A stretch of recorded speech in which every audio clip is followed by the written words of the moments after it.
এবার পণ্যের যথেষ্ট মজুদ আছে, তাই দাম বাড়বে না। আর বাজার মনিটরিংয়ে কাজ করবে কয়েকটি টিম।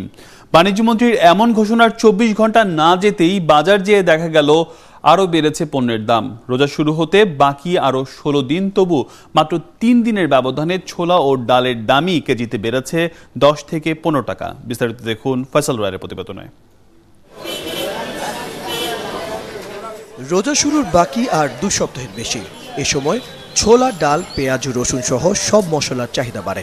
সবজির বাজারে বাড়ে বেগুন, শসা, লেবু, টমেটোর মতো পণ্যের চাহিদা। কিন্তু রোজার শুরুর অনেক আগেই এসব পণ্যের দাম বেড়ে গেছে।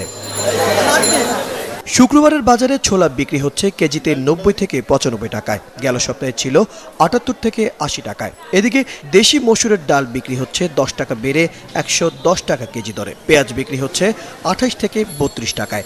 মশলার মধ্যে এলাচের দামই বেড়েছে কেজিতে ২০০ টাকা করে। চিনি কেজিতে ১.৫ টাকা ২ টাকা বাড়ছে। আর আপনার ডাল, মুসুর ডাল যে ভালোটা, ওটা দেশি যেটা ভালো, ওটা আপনি কেজিতে ৬০ টাকা ৮ টাকা বাড়ছে। তারপরে আপনার বুটের ডাল বাড়ছে আপনার কেজিতে ৫ টাকা। এই রমজানে কি এক্স্যাক্টলি এখনো বাড়বে নাকি সেটা বলতে পারতেছি না, কিন্তু বাড়বে। আর মশলা যে আছে, মশলার সবকিছুর আইটেমই মোটামুটি দাম বাড়ছে। সবজি বাজারে শসা ও লেবু সহ বেশ কটি পণ্যের দাম বেড়েছে। বিক্রেতারা বলছেন পরিবহন খরচ বেড়েছে আর গরমে নষ্ট হচ্ছে সবজি। তবে ক্রেতারা বলছেন দাম বাড়াচ্ছে অসাধু ব্যবসায়ীরা। প্রতিদিনই দেখতেছি কিছু কিছু করে বাড়ছে রোজাকে সামনে কেন্দ্র করে, কিন্তু সরকার বলছে যে বাড়ানো যাবে না। পেঁয়াজের দাম আগে ২০-২৫-২২ টাকা ছিল, এখন ৩০ টাকা কেজি। শসা, লেবু এগুলো একটু বাড়তেছে, কারণ সব বড় সামনে, এই জন্য দামটা একটু বাড়তেছে। অথচ গেল কয়েক সপ্তাহের মধ্যেই বাণিজ্যমন্ত্রী কয়েকবার বলেছেন এবার রোজায় পণ্যের দাম বাড়বে না।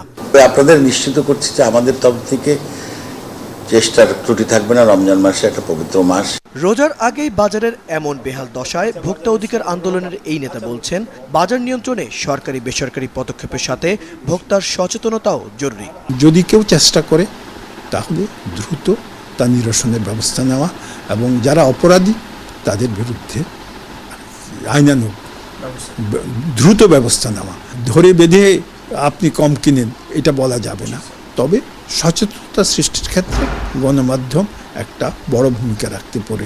বাজার অস্থিতিশীল করে এমন ব্যবসায়ীকে চিহ্নিত করে সময় মতো আইনের আওতায় আনতে পারলে বাজার নিয়ন্ত্রণ সহজ হবে।